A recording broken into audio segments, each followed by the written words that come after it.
시편 6편의 기자는 어떤 상황에 있는 것 같으신가요?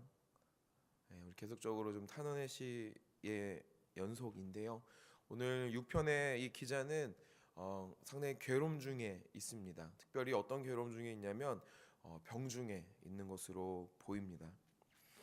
어디가 어떻게 아픈지, 왜 아픈지 그것에 대하여서는 설명하고 있지 않습니다. 그러나 분명한 것은 그로 인하여서 매우 심각하게 괴로워하고 있다라는 것이죠.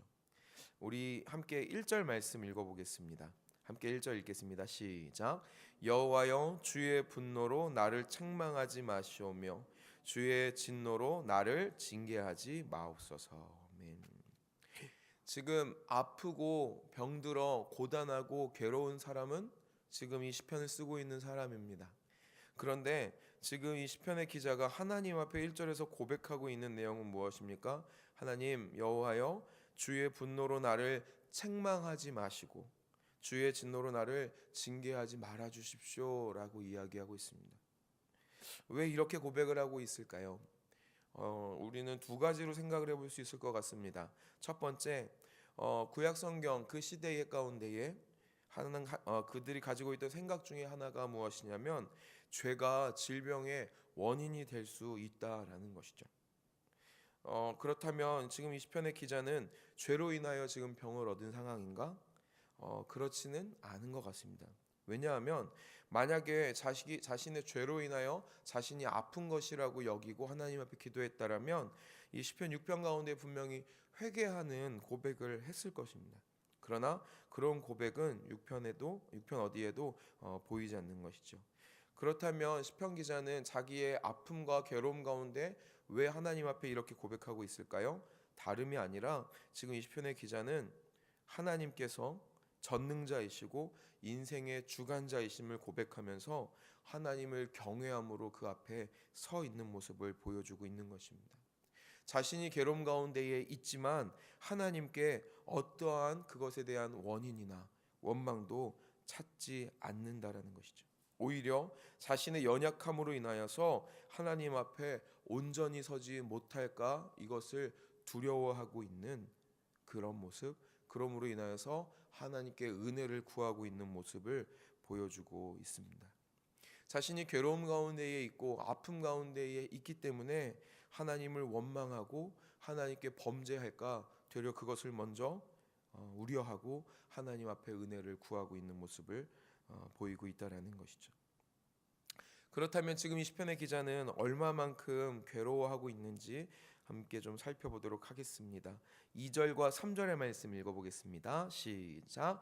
여호와여 내가 수척하였사오니 내게 은혜를 베푸소서. 여호와여 나의 뼈가 떨리오니 나를 고치소서. 나의 영혼도 매우 떨리나이다. 여호와여 어느 때까지니까.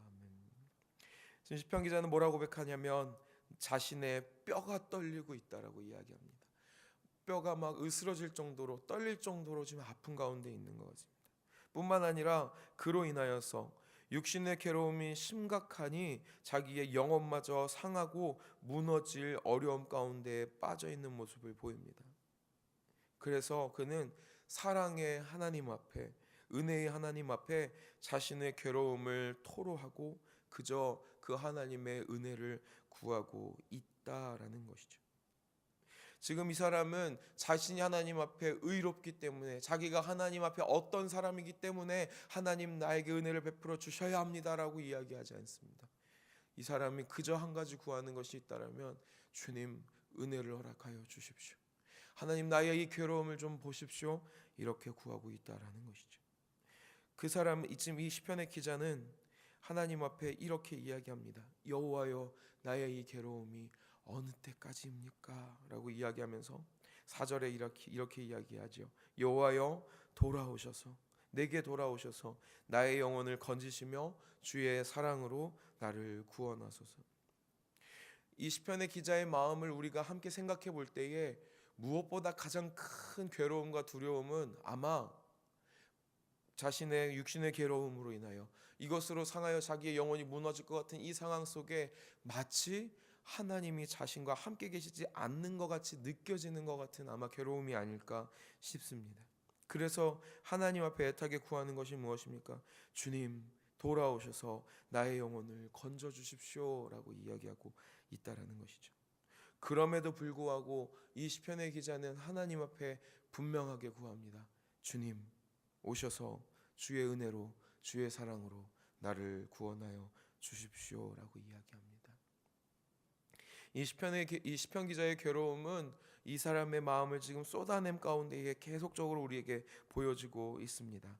우리 5절에서 7절의 말씀 함께 읽어보겠습니다. 시작. 사망 중에서는 주를 기억하는 일이 없사오니 수월에서 주께 감사할 자 누구리이까?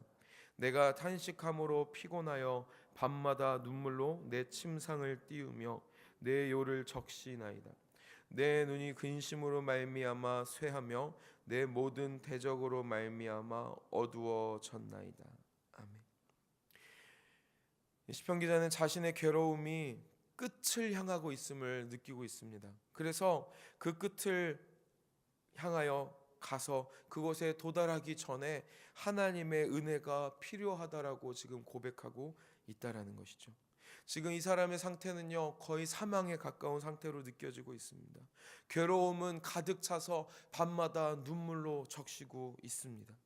눈물이 마르도록 울은 것 같습니다. 눈물이 고여서 침상을 띄우고 이불을 적실 만큼 울고 있다라고 지금 비유하며 이야기하고 있다라는 것이죠. 자신의 눈은 근심으로 인하여서 앞에 보이지 않습니다. 몸이 상한 것뿐만 아니라 자신의 일상을, 자신의 삶을 영위해 나가기조차도 벅차고 버겁고 괴로운 상황에 있다라고 이야기하고 있다라는 것이죠. 자신은 지금 사망에 가까운 것 같습니다. 마음이 무너지고 영혼도 상하고 괴로움 가운데 있습니다. 하나님이 그 손을 펼치지 않으시면 이제 다 끝날 것 같은 상황이 있다라고 하나님 앞에 지금 이야기하고 있는 것이죠. 그런데 이 시편의 말씀이 7절과 8절 사이에서 아무런 연관관계도 보여지지 않는, 우리에게 아무런 설명도 없는 상황에서 갑자기 다른 모습의 이 시편 기자의 모습이 나타납니다. 우리 한번 8절에서 10절의 말씀을 읽어보겠습니다. 시작. 악을 행하는 너희는 다 나를 떠나라. 여호와께서 내 울음소리를 들으셨도다. 여호와께서 내 간구를 들으셨으며 여호와께서 내 기도를 받으시리로다. 내 모든 원수들이 부끄러움을 당하고 심히 떨며 갑자기 부끄러워 물러가리로다. 혹시 지금 말씀기 노트를 사용하고 계신다라면 8절 앞에 한번 그러나라고 적어 보시겠습니까? 그리고 그러나를 넣어서 우리 7절과 8절을 다시 한번 읽어봤으면 좋겠습니다. 함께 읽어보겠습니다. 시작. 내 눈이 근심으로 말미암아 쇠하며 내 모든 대적으로 말미암아 어두워졌나이다. 그러나 악을 행하는 너희는 다 나를 떠나라. 여호와께서 내 울음소리를 들으셨도다. 아멘. 7절까지는 자신의 괴로움을 하나님 앞에 토로하고 있습니다. 하나님 앞에 마음을 쏟아내고 있습니다. 괴로움이 그치지 않을 것 같은 마음으로 지금 이야기하고 있습니다. 그러나 8절부터 지금 이 시편 기자의 마음은, 이 마음의 태도는, 이 사람의 목소리는, 이 사람의 이 목소리의 떨림은 이제 전혀 다른 고백이 되기 시작했습니다. 무엇입니까? 왜 그리 변화되었습니까? 하나님 앞에 자기가 고백한 것이 들려졌다라는 믿음의 확신이 생기기 시작한 것이죠. 내가 이리 괴롭습니다, 저리 괴롭습니다라고 말하던 이 시편의 기자가 내 주변에서 악을 행하는 너희는 다 나를 떠나라. 10절에 내 모든 원수들이 부끄러움을 당하고 심히 떨며 갑자기 부끄러워 물러가리로다 라고 선포하고 있다는 것이죠. 왜요? 왜 그렇습니까? 하나님께서 자기의 괴로움의 이 고백을, 자신의 기도를 들으셨다라고 이야기하고 있는 것이죠. 8절 하반절에 여호와께서 내 울음소리를 들으셨도다. 그리고 9절 상반절에 여호와께서 내 간구를 들으셨으며 라고 이야기합니다. 그러나 그 다음 말이 우리의 눈을 붙잡습니다. 여호와께서 내 간구를 들으셨으며 그 다음 말이 무엇입니까? 여호와께서 내 기도를 받으시리로다입니다. 들으셨으면은 하나님께서 들으셨다라는 이야기입니다. 그러나 하나님께서 내 기도를 받으시리로다라는 것은 무엇입니까? 지금의 내 상황과 상태와 환경이 변화되지 아직 않은 것이죠. 그러나 자신은 여전히 아픔 가운데 있지만, 병 가운데 있지만, 괴로움 가운데 있지만 이 사람의 마음은 달라졌습니다. 왜요? 왜 그렇습니까? 하나님이 자기의 기도를 들으셨다라는 믿음의 확신 때문이라는 것입니다. 오늘 우리가 함께 묵상한 시편 6편의 기자는요, 우리에게 다른 것을 보여주지 않습니다. 이 사람처럼 우리의 삶 역시도 여전히 괴롭고 힘겨운 상황, 환경은 우리의 주변을 늘 도사립니다. 우리 역시 육신을 입고 살아가기 때문에 아프고 괴로울 때가 있습니다. 하나님을 믿지 않아서 죄를 지어서 생기는 괴로움이 아님에도 불구하고, 오히려 내가 하나님을 성실히 믿고 하나님 곁에 서 있으려고 애씀에도 불구하고 내게는 괴로움이 찾아올 때가 있습니다. 아플 때도 있죠. 그리고 그것으로 인하여 모든 것이 밉고 싫어질 때가 있습니다. 사랑하는 가족마저 원수같이 보일 때 있습니다. 그러나 시편 6편은 우리에게 기도가 무엇인지 지금 보여주고 있다는 것입니다. 기도가 무엇입니까? 우리의 환경이 바뀌어지는 주문입니까? 하나님 앞에 드리는 우리의 땡깡입니까? 아니요, 그렇지 않습니다. 전능자이시며 인생의 주관자이신 하나님 앞에 우리의 믿음을 드리는 것이라고 이야기하는 것이죠. 하나님의 은혜에 우리가 기대고 의지하는 것이 기도라는 것입니다. 내 안에 깊은 곳에 있는 정직한 고백, 그것을 토로를 하나님 앞에 드리는 것, 이것이 기도라는 것입니다. 기도의 응답, 우리의 기도의 결과는 무엇입니까? 첫 번째는 우리 안에 나의 변화인 줄 믿습니다. 내가 하나님을 확신하고 기대하는 것. 이전에는 하나님 앞에 쏟아낼 수 없는 나의 괴로움이었다라면 이제는 하나님이 내 기도를 들으셨다라고 확신하고 기대하는 것으로 바뀌어 나가는 것이죠. 그런 후에 그 다음에 하나님께서 나의 간구를 이루실 것입니다라고 바라보고 기대하는 것, 그것이 올바른 기도의 응답이고 결과인 줄 믿습니다. 우리가 아까 처음에 찬양으로 고백하고 기도한 것처럼 우리는 이 땅 가운데 살아가면서 어쩔 수 없이 몸이 아프고 병들고 괴로워합니다. 그리고 우리는 정한 바 누구나 죽습니다. 그리고 육신의 문제뿐만 아니라 우리의 삶의 환경과 상황의 문제 역시 늘 우리를 찾아옵니다. 그러나 이 시편 6편을 묵상한 우리, 믿음으로 이 말씀을 바라보는 우리는 동일하게 그 모든 문제 앞에서 이 시편 6편의 기자와 같이 함께 서 있기를 간절히 소망합니다. 우리의 모든 상황 가운데에서 하나님을 인정하는 저와 여러분 되기를 소망합니다. 우리의 상태와 상황을 다 우리를 아시고 우리를 사랑하시고 우리를 긍휼히 여기시며 우리에게 은혜 베푸시기를 기뻐하시는 하나님 앞에 정직하게 토로하고 은혜를 구하며 믿음으로 기대하고 기다리는 우리가 되어야 할 줄 믿습니다. 우리의 기도는 하나님 앞에 믿음을 드리는 것입니다.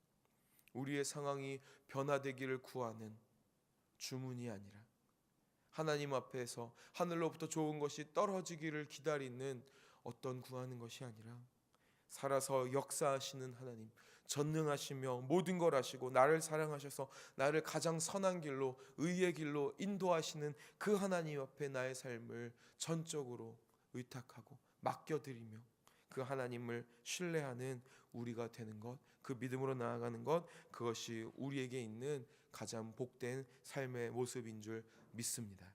오늘 하루도 우리는 일상 가운데 살아갈 것입니다. 또 문제 가운데 살아갈 것입니다. 어쩌면 괴로움을 주는 사람과 환경과 함께 지낼 것입니다. 그 가운데에서 우리의 마음을 무너뜨리는 것이 아니라 우리의 마음을 하나님께 드리고 오히려 그 가운데 하나님이 나의 기도를 들으실 것이라는 확신으로 기도하며 나아가는 저와 여러분 되시기를 주님의 이름으로 축원합니다. 우리 함께 기도하며 나아가길 소망합니다.